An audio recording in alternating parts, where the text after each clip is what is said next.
Hi, this is Benny. I've dedicated my life to understanding the universe in hopes that someday I am given the opportunity to hop on a rocket and see it for myself. Growing up, my safe space was between the covers of a book. My friends were people like Percy Jackson, Alex Rider, Paddington Bear, Beatrice Pryor, Hermione Granger, and the Astrosaurs, a group of crime-fighting dinosaurs in space. And so, using Space Bites, this podcast, I am hoping to create the same type of safe space where knowledge is for everyone and anything is possible. Together, we can marvel at the boundless beauty of the universe and find hope within the delicate intricacies that weave the fabric of our world. If there's one thing we have in common as human beings, it is our curiosity, and a curious mind is a happy one. Together, we will learn how the gold in our rings was made inside of stars, how the flap of butterfly wings can cause an earthquake, how charged particles from the sun interact with Earth's magnetic field to paint the sky with glowing lights, and how math is the language that describes everything. Every atom in your body was created in a star. The carbon in your DNA, the oxygen you breathe, the calcium in your bones, all of it originated in stellar furnaces. This means that quite literally, the universe is in you.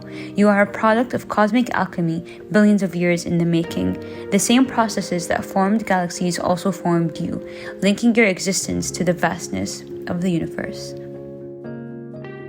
Don't you want to say that thing about, I urge you to walk outside right now and look up at the skies and the skies. If you've got the opportunity, if you don't have too much light contamination. I think that what could just replace all these words and could be even more interesting is just to go out and to observe the beauty of the cosmos. Hello everyone and welcome back to another episode of Space Bites with Benny. It's me, Benny, your favorite nerd. And this is part 2 of Cosmic Conversations with Rafael Bertrand Delgado, a fellow astroparticle physics student who I met during our master's thesis in the same research group at the University of Zurich. His knowledge comes from his master's research on the gravitational wave background, which he will go deeper into throughout this episode. So, oftentimes, when talking about celestial objects with non-STEM folks, they're familiar with stars, galaxies, and planets, but what most people don't realize is that there's so much more going on in space. It is more than just these bright visible objects. Much of what shapes our universe is invisible to the naked eye, but it plays a very critical role in fundamental physics. And we've got these objects that set the stage for fundamental physics, like gravitational waves, but also the cosmic microwave background, which is like a snapshot of the universe when it was only about 380,000 years old, and baryon acoustic oscillations, which are like patterns in the distribution of galaxies that were formed by sound waves traveling through the early universe. So it is equally important to study these fundamental celestial objects, just as it is to study the astrophysical objects. Hello, Rafael. Hello, Bertrand. Thank you very much for inviting me to this second part of Cosmic Conversations. So, today I'm going to talk about gravitational waves, which was theorized by Einstein in the early 20th century, and that actually was directly measured a century later, so in 2015. And so I'll explain how they were predicted in theory, how they were measured, and what are the different sources of gravitational waves. Okay, cool. So before we kind of dive into gravitational waves, I'm going to very quickly discuss what waves are. So a wave is a vibration that propagates through a medium, like space, that carries energy but not matter. And we've got a couple types of waves, which I'm sure most people are familiar with, like mechanical waves that includes sound and water, electromagnetic waves like light, and now gravitational waves, which can travel through a vacuum. And we will definitely be discussing that later. So now that we've covered waves, we can start going into the gravitational part as well, which Rafael is going to tell us about. Yes, definitely. So, waves, they travel more than through vacuum. It's really fundamental through space and time. So, from our first episode, we talked about the metric and the bending of space-time, of this fabric, this manifold of space-time, yes. Which falls under the general topic of general relativity. Yes, so go to the first episode if you haven't listened to it.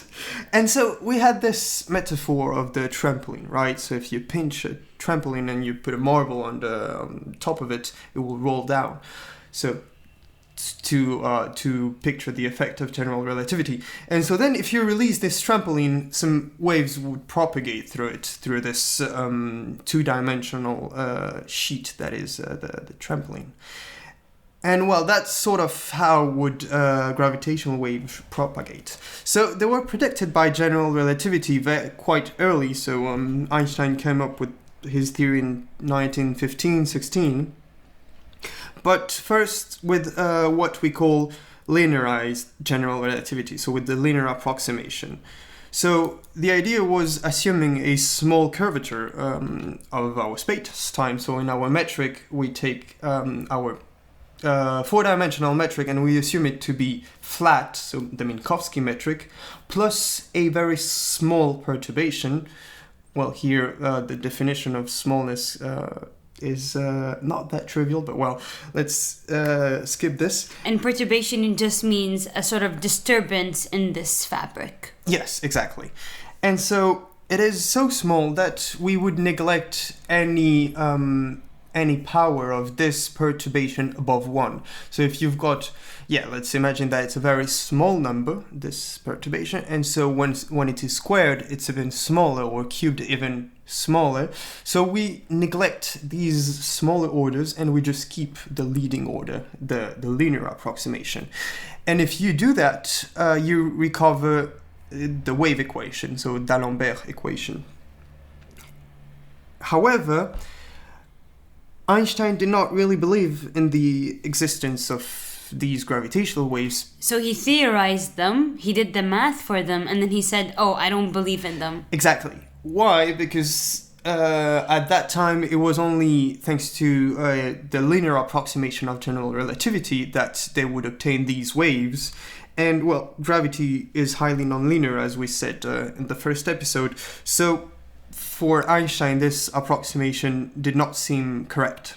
And I would like to quote, in 1936, Einstein writes to Max Born, together with a young collaborator, here he is referring to Rosen, I arrive at the interesting result that gravitational waves do not exist, although they have been assumed a certainty to the first approximation. And so then, it actually, to have a full description of general relativity, of gravitational waves, so in full general relativity without approximation, this we have to wait until the late 50s. So first, Félix Pirani came with the geometrical definition of gravitational waves with what we call the Petrov classification of the Weyl tensor. So the Weyl tensor is, once again, this tensor, this mathematical object that here encapsulates the information on tidal forces of our curvature. And so this idea of the classification was that, well, you can have several eigenvectors. So these vectors, that's one, you apply the tensor on it, they're not, they're only stretched, but they don't feel any change of direction or any shear. And so with this eigenvectors, you could have several cases where you can actually describe an isolated mass depending on the congruences of your vectors, or also if you've got your four, because you've got a maximum 4 eigenvectors, if they all point in the same direction, you could describe a gravitational wave. So this was sort of the mathematical geometrical introduction, and then Bondi came with also a description of gravitational waves in full general relativity. So the idea was first to take a different metric, a very specific metric, that is a 2 plus 2 metric. So this is a 2 plus 2 metric, and when we were talking about the 4 dimensions of space and time, what kind of metric is that called? So in the first episode we talked about the basic one, which is a 1 plus 3, so 1 dimension of time, 3 dimensions of space. Yeah.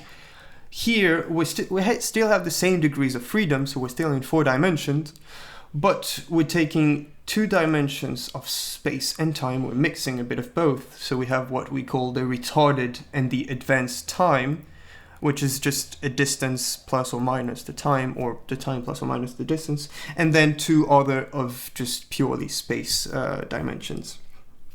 And so the idea with this coordinates is that you could derive what we call conserved charges. And these charges are the mass and the angular momentum aspect, the bonding mass aspect. And so the idea was that actually you could observe mathematically a decrease of this mass of this angular momentum with respect to time, or with respect to advanced time. And what would a loss of mass of energy mean? I mean, it's going somewhere else. Exactly. And so that would be it would go into gravitational waves. So what is interesting is that Bondi demonstrated that gravitational waves would actually carry energy, which could seem obvious because we talked about the Einstein field equation before. So curvature means energy or mass. But it was then not that trivial to show that gravitational waves, these perturbations of space-time, would carry some energy. So maybe if we go back to linearized general relativity, our metric tensor has 10 degrees of freedom, but do you want to explain why it's 10 degrees? Because you've got your 4x4. Yeah, you've got your 4x4 metric. So the idea is that first, GR is a theory that states that the metric is a rank 2 tensor. So that's why you start with 10. Because, all right, let's count them. You've got some... because it's a symmetric tensor. You start with 16 because they're symmetric. 4, 3, 2, 1, 3, 2, 1. It goes down to 10. Yeah, exactly. Yes. Because you've got you need to have a symmetric matrix. So yeah, you end up with 10, and but these are not all physical degrees of freedom. It actually GR predicts 2 physical degrees. So the others are what we call rate parametrization invariances. So it is a gauge freedom, and therefore what you can do is fix your gauge, and so pick the parameters that best suit you in order to describe your physical phenomenon. And so, you can go through the Lorentz, transverse, transless gauge, and you end up with 2 physical degrees of freedom, which are the gravitational waves polarization. What we usually describe as H plus and H cross, because if you picture a circle of matter, and you've got a gravitational wave that passes by, if it has a plus polarization, what it'll do is that it'll squeeze your circle on the plus axis, so on the vertical and horizontal axis. So not at the same time, first, for example, vertical and then horizontal. And if you take the cross polarization, it would be the same, but the squeezing would be diagonal. Exactly. I don't know if you're just a good teacher or this stuff just makes sense, but I'm enjoying the flow of this episode. Thank you. And GR, as it predicts the metric to be a rank 2 symmetric tensor, therefore it would predict just 2 polarizations. But then, and so far, this is what has been observed with interferometers, so it's a strong argument for GR, because we have not observed any other modes that could be predicted by other gravity theories, but not by general relativity. So maybe let's begin with the sources of gravitational waves. It would be anything that has what we call the quadrupole moment. And so the second time derivative of it is the emission of energy. Therefore, that would be emission of gravitational waves. And so astrophysically, any binary of compact objects, so binary stars, binary neutron stars, binary black holes, that would emit gravitational waves. Supernovae as well. So these explosions of stars at the end of their life. And how to measure it? We would use the strain, so this change of relative distance between 2 points, because you could not measure a gravitational wave if you would just take one point, because your point is in free, or your object is in free fall from just this general relativity principle. And so if you've got a gravitational wave that passes by, the metric changes with it, but your point stays in free fall. Yeah, that makes sense, because you need a difference. You need the value is the difference between 2 points. So it makes sense why you need 2 points to be able to study the gravitational wave. Precisely. And once again, it's also a matter of frame. You could picture either the acceleration between these 2 points or the dilation and contraction of the ruler between these points. So once again, it depends what frame you take.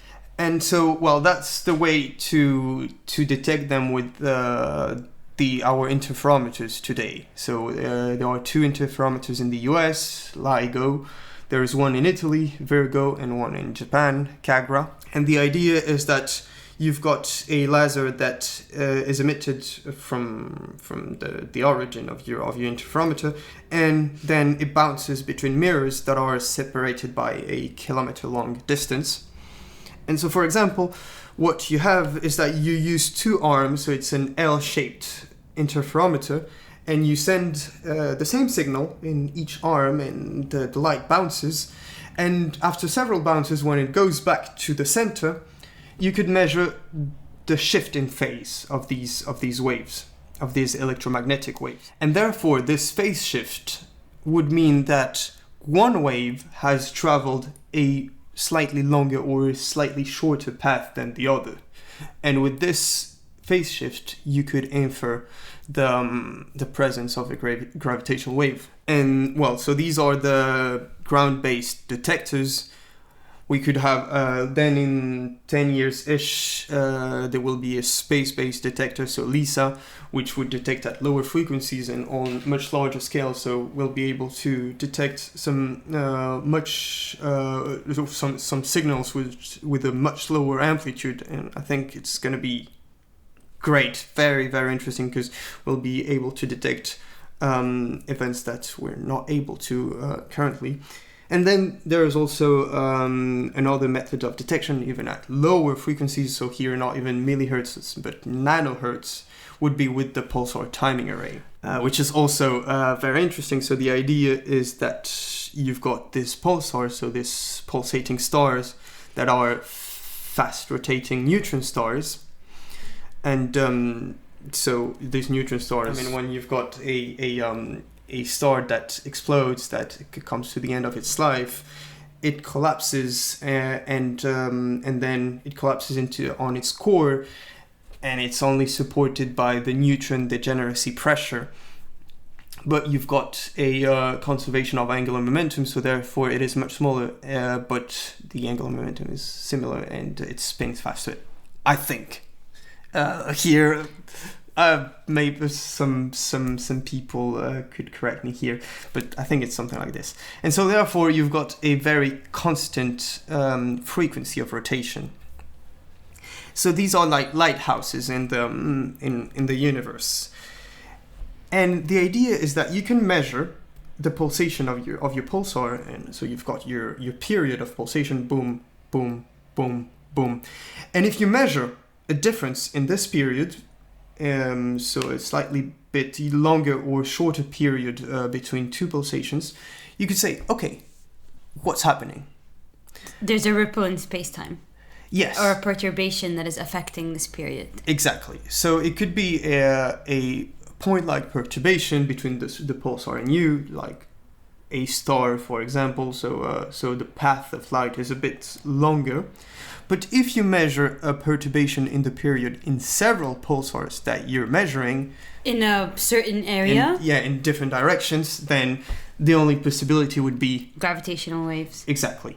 So with this, with what is called the Helling-Downs correlation, you could just correlate the change of period between pulsations of pulsars in order to infer the presence of the gravitational waves at very low frequencies. And actually, the first indirect detection of gravitational waves were done with pulsars as well, here with another method, but the idea is that, so I think it was in the 90s, but they observed two inspiraling pulsars, so gravitationally bound pulsars, and the idea was that they would observe a change in their frequency of emission, and therefore a loss of angular momentum.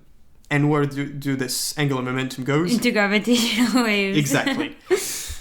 So that would be the first indirect detection, and then in 2015, so the 14th of September 2015, there was this first direct detection that has then been published a bit later in 2016, like in February, something like this, if I remember well. And was this which detection? Like, what was it that they detected? What was the source of the gravitational wave? So the first gravitational wave was the merger of two solar masses, black holes. So it was a black hole binary. So both of them were around 30 solar masses, I believe so. And the resulting black hole was, so the resulting black hole was approximately 60 solar masses. But there was this difference. Let's consider that one was like 32 solar masses, the other one was 29, something like this. Sorry, I don't remember very well the values, but the sum of both was like 59, something like this. So they were missing 3 solar masses in the total black hole, and this... So where did the mass go? Once again... Gravitational waves. Exactly. So just to imagine, binary black holes, you're talking about two black holes that are orbiting each other, and then after a certain amount of time, they end up merging, correct? So that would be one source of gravitational waves. What other sources of GW do we have? So we talked about binaries of compact objects, we talked about supernovae, so these are the astrophysical sources, but you could also have more exotic sources. So we've got cosmological sources of gravitational waves. For example, primordial waves from inflation. So inflation is this rapid expansion of the universe at its very beginning. So it was first theorized in order to solve some problems in our what we call the lambda CDM model. So I talked a little bit about dark matter and dark energy on this podcast before. So lambda CDM model just refers to dark energy, which is kind of forcing this expansion of the universe, right? It has pressure and it's pushing out on the celestial objects. So you could talk a little bit about that. Yeah, definitely. So, it was very well explained in your episode, but there's this dark energy that is sort of repealing objects. So we've got this accelerated expansion of the universe. And then there is the cold dark matter that plays in the clustering of objects, or also on rotation of galaxies. And this model works very well, but there are several issues with this. First, there's the flatness problem, the fact that we're measuring a null curvature, or very close to zero curvature from one side. There's also... what does that mean? Well, that means that there is... the universe could be... there is no reason why the universe is flat. It could be curved as well. It could have a positive curvature, so it could be a 3-sphere. If we talk about just space, it could be also just a 3-dimensional saddle if it's got a negative curvature, or it could be flat as well. It could be a perfect zero curvature. But so far, there's no reason why a curvature should be preferred compared to another. However, it seems like a very flat universe, if not completely flat. So there's the flatness, and also there's the, the horizon problem. The fact that when you look at the CMB, for example... The cosmic microwave background. The cosmic microwave background. The snapshot of the universe at 380,000 years old. Yeah. You see that the temperature is approximately homogeneous. It's approximately 2.7 Kelvin, with very tiny variation, 10 to the minus 4. And from the lambda CDM universe, the idea is that, some points on the CMB should not be connected, causally connected. They should not have been in contact, in thermal contact. So it is actually very weird that they have they have actually the same temperature. And then there's the monopole problem, so we're not observing any monopole in the sky. Yes. Our model predicts quite a high abundance of magnetic monopoles in the sky, but we're not observing any. So the idea with inflation is that we've got this very rapid expansion of the universe at its beginning, just like picture a balloon. So the balloon at the beginning has a very strong curvature, but then if you inflate it, well, first the curvature would become flatter and flatter, and the objects would also, the distance between the object would be also larger, and therefore objects that were very close to each other, so in, for example, thermal contact, would then be expanded to the other side of the universe. Well, that makes sense, because if you've got these points that were at one time connected, but then because of this expansion, the distance between them grew greater, and you're saying that we've been able to find this causal effect between 2 points on the CMB, then it would make sense, wouldn't it? Yeah, because definitely. of inflation. Okay. So the idea of inflation was to solve this problem, and actually is pretty well backed up by the CMB.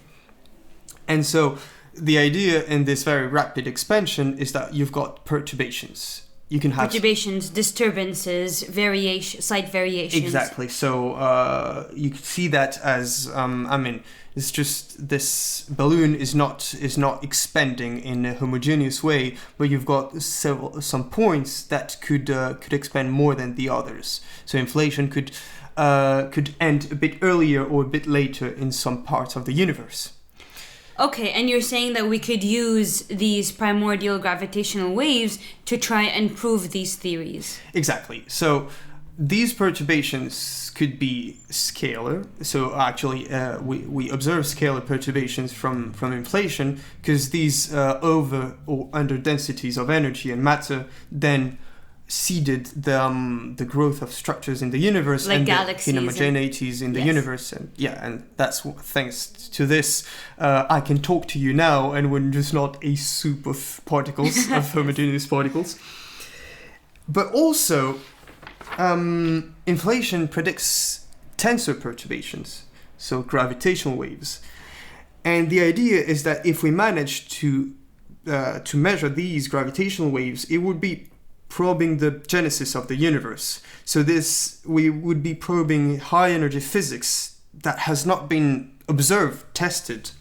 And probing is just a cosmological term that we like to use to refer to the ability to look into something, or the way that I think of it when we say probe, like using, for example, the CMB or using gravitational waves to probe the Big Bang or to learn more about the beginning of our universe. I think of it as, you're dipping your head underwater to see the sea life, to see what's going on underneath, because as soon as you pull your head out of the water, you can no longer see what's going on inside, right? So when you say probe, using gravitational waves to probe the genesis of the universe, we're using gravitational waves to dip our heads underwater and see what's going on underneath. Precisely, because so far the earliest frontier that we have, the earliest probe that we have, is the cosmic microwave background.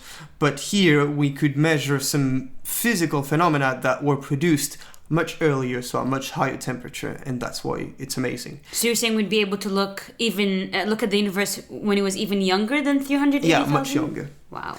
And so this is one thing, primordial waves from inflation, so inflationary waves. But you can have also other cosmological sources of gravitational waves, other phase transitions. So for example, the electroweak transition. So you can have a standard model extension such that when you've got this, the electroweak force is at high energy is actually the conjunction of the electromagnetic and the weak force, and you've got at a certain temperature this symmetry breaking, so the SU2U1 that breaks into one side the weak force, so the Higgs gives mass to the Z and W boson, and on the other side you've got the electromagnetic force with your electromagnetic particles that are charged, that they have a U1 charge. And so the idea is that if you've got this phase transition in the universe, you could create sort of bubbles of this new phase that travel inside the old phase. Okay. And picture a lake. You've got a lake, a liquid lake, and where the temperature is 0, and the lake starts to freeze. But you've got colder points on the lake. You've got bubbles of water. So it's two different phases. So it's one phase, that's the ice, and within that ice you've got bubbles of water, which is the second phase. Yeah, so we could picture it that way. And so, or maybe let's take our lake liquid, and it starts to freeze at several points. Okay, so the bubbles are icy, and the main phase is liquid. Exactly. And so what you have is that the ice expands, and you've got no defects on your ice. You've got a perfect icing. However, when two sources of icing collide, reach each other, you've got this defect between the two. You've got sort of a line, this topological defect. So the collision of these bubbles in your phase transition could generate gravitational waves once they collide with each other. And another source of topological defects that could generate gravitational waves are also cosmic strings. Okay, so just to recap, make sure that I understand, we've got these two different phases, one within the other. Sometimes when you've got the ice bubbles that are within the water phase, they collide and they cause these defects, these topological defects, correct? Mm-hmm. And then you've also got... So the collision of these bubbles could generate gravitational waves during your first transition, during your phase transition, and also then another possible source of gravitational waves could be cosmic strings. So these topological defects in the universe. So all these sources contribute to a gravitational wave background. So we've got the cosmological background, that is what we said, so inflationary waves, maybe phase transition, maybe cosmic strings. And this is hidden between also an astrophysical gravitational wave background. So these unresolved astrophysical sources, so we cannot point directly at them, but they add up to this background of waves. And so the contribution of all these unresolved events is very small. We've got a very small background compared to very loud events of resolved black holes, binaries, or other binaries. And it's sort of this picture that I told you the other day of sort of you've got a concert, and so it's very loud, music playing, crowd cheering, and you're trying to measure the heartbeat of the person inside the crowd. That's quite difficult to do. Yes, definitely.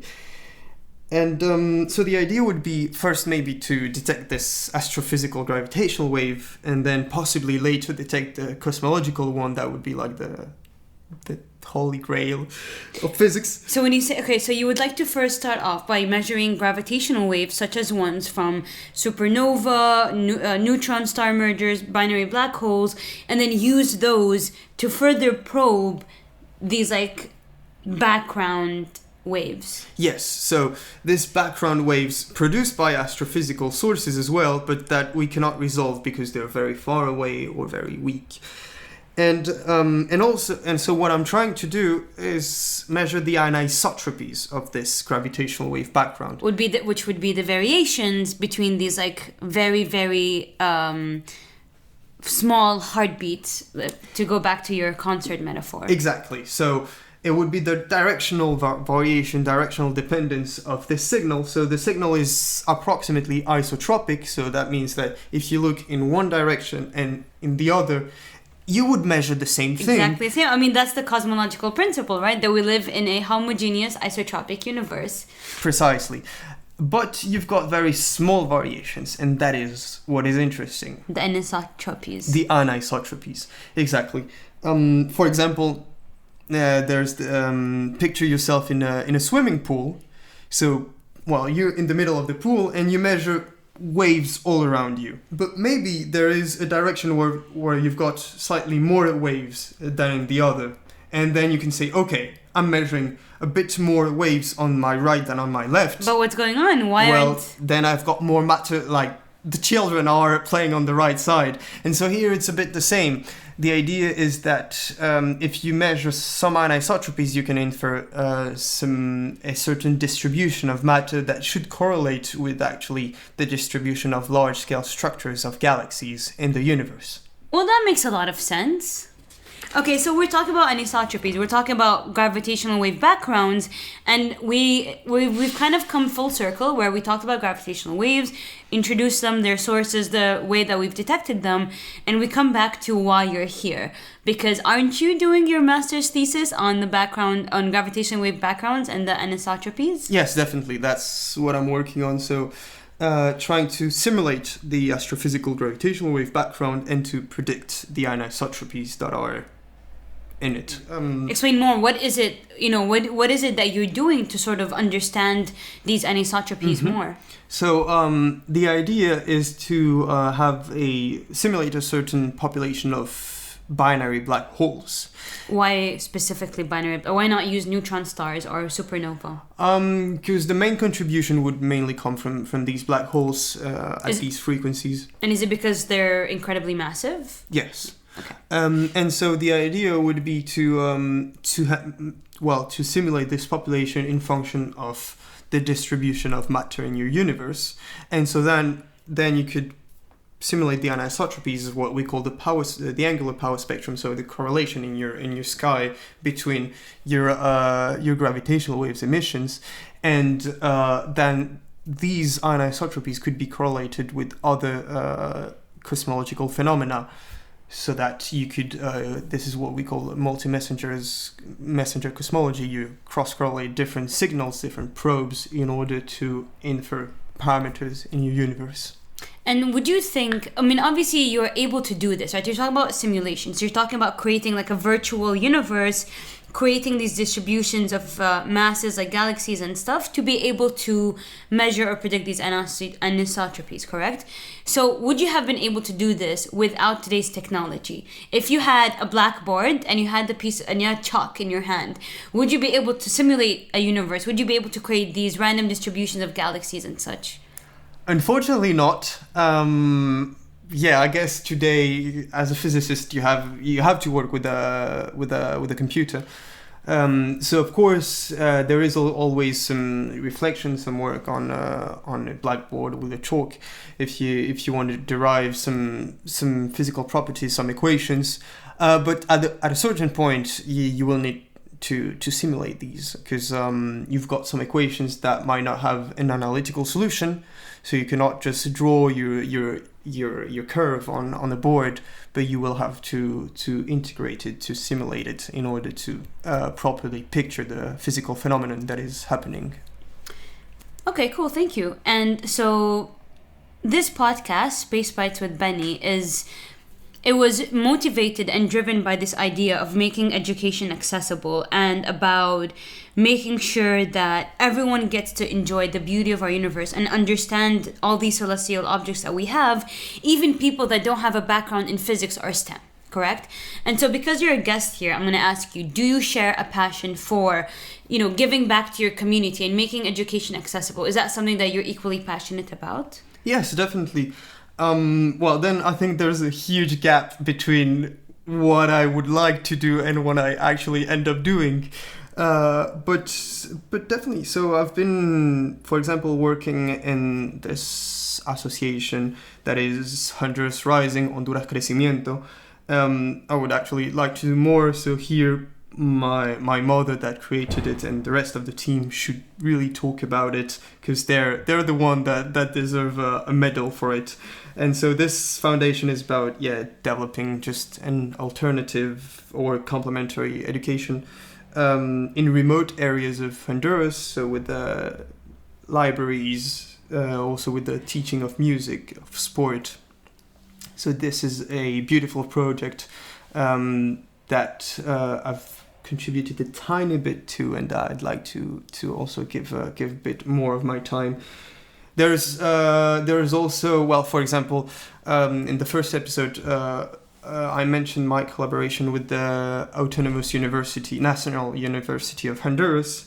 So, with this study presented in Baku, So same as well. I hope to do more in the future, to sort of bring a stone to this edification of public higher education in Honduras. My mother has been in this university. My grandfather as well dedicated his life to for a public, non-political, free higher education in Honduras. And so, I really hope myself to bring something to this construction, and to collaborate more with the university. So far, I've met amazing people there. So shout out to Fernando Sorto if he hears me, because I think he's doing an amazing job. I think that's pretty cool. You, through your work in physics, trying to put Honduras on the map, not just as any other country in Central America, but also from the perspective of academia and physics and perhaps maybe engineering, you know what I mean? I think that's pretty cool. Yes, definitely. And so trying to contribute to, just bring also one's knowledge and share it.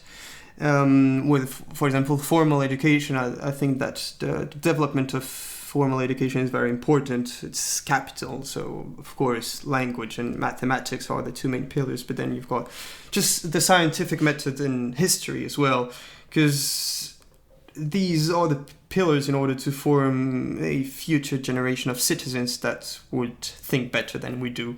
It's like instead of giving people a bunch of fish, you teach them how to go fishing instead. Give them the rod and they'll go to the sea and catch a bunch of fish. Yes, actually, that's a very good metaphor, and and I think that's actually a very actual topic. Because we see today with the social media, there's lots of misinformation. I mean, also sort of the this society of comfort and consumption that we live in, and so we're just witnessing political and societal changes lately, where I think that the liberty of thought has been sacrificed in the name of a so-called freedom of speech. But I think that this is why with these pillars of education, we should form a future generation that would be able to think for themselves. And so in the previous episode, we mentioned that you also enjoy photography and you've created your own sort of short film. And so I'm going to ask you, how do you think your photography ties in with your love for physics? So at first, that's actually a good question. At first I wanted photography, any artistic aspiration, and physics to be completely separated. There was some people used to tell me, you could merge both. You could merge your hobby and your professional aspirations in order to be more efficient, But actually, I think that inefficiency can be quite interesting because, take time to think, to create. It's better sometimes if you take the longer path and keep time for also the other facet of your life. But maybe where they would join, where they would tie in, is in order to try to observe, to grasp the complexity of the world. So either try to picture and represent time and space in physics or with art. We have to keep in mind that I think these concepts are fundamentally different between these two areas. Like in physics, time in physics, that would be sort of duration, would not be the same as, for example, our psychological time. That is completely different, and where we've got a totally subjective point of view on it.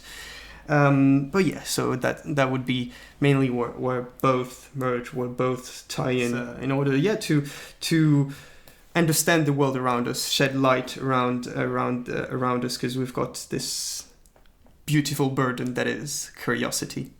Wow. Well, thank you for, the words are out there. It's all about how you put them together, and you just put these words together so beautifully and so poetically. And so I'm going to ask you sort of a very abstract question, right? If we could hear gravitational waves, what would they look like? What would they sound like? What would they... Yes, I'm sorry. If we could hear gravitational waves, what would they sound like? All right. So let's maybe take a bit of context. Like for thousands of years, the human being, since we can just look up in the sky and reflect on this infinity, the human being has been observing the sky in complete silence. Actually, there's this quote of Pascal that says, I think it's like, the eternal silence of infinity scares me. And so...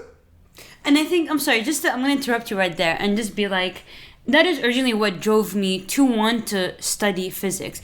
I've always been very curious about this universe that we've lived in, and I spent so much time as a child just looking up at the sky with so many questions in my mind, and this, like you said, this burden of curiosity. It genuinely felt like a curse sometimes to have all of these questions and wonders about the world, and to feel like I don't have enough time to answer all these questions. So what do? You go and you study physics, you study the fundamentals of the universe, you study you study math and the numbers, and I genuinely believe that math is the language of the universe.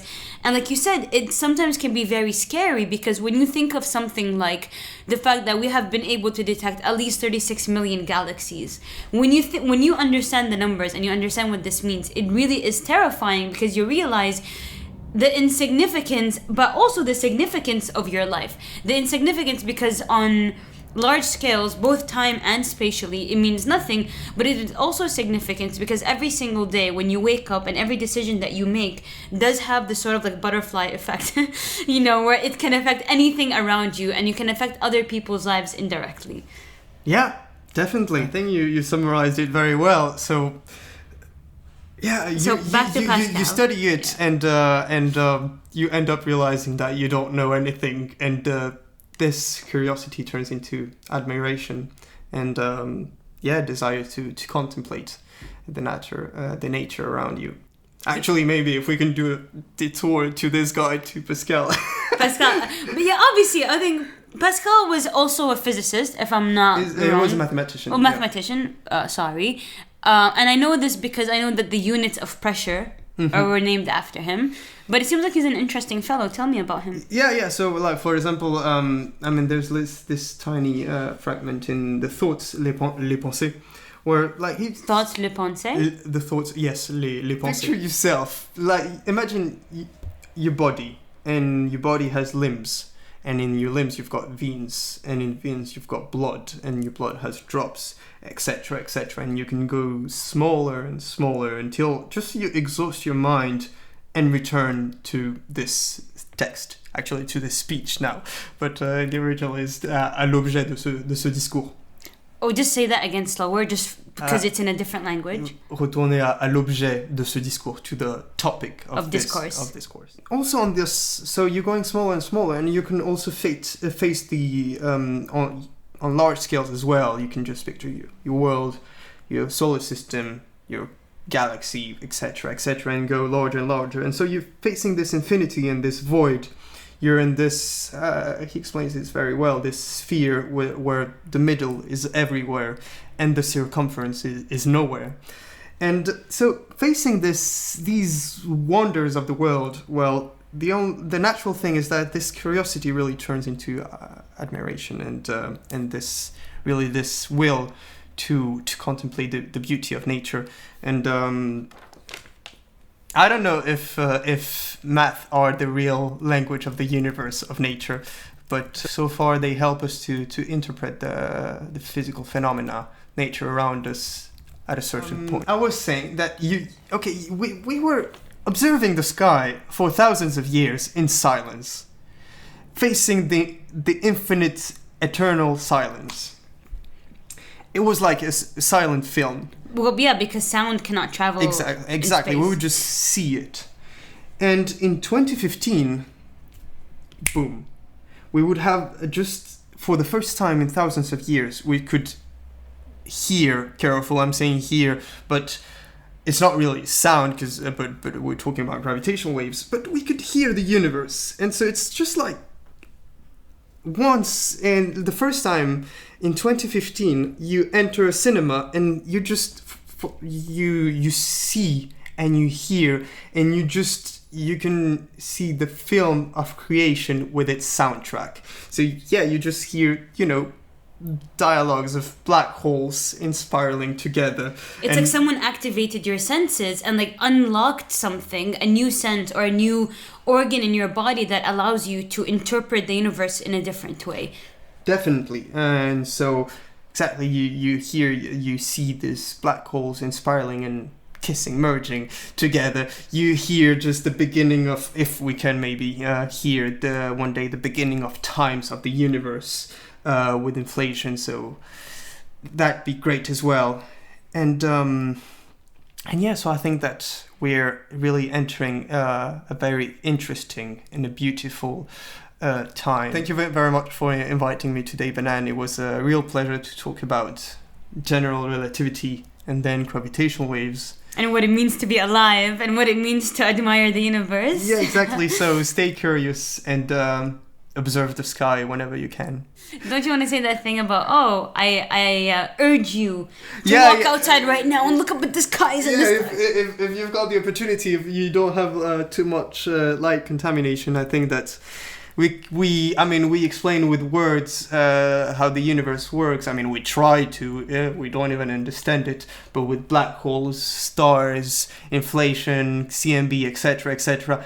But I think that what could just replace all these words and could be even more interesting is just to go out and to observe the beauty of the cosmos.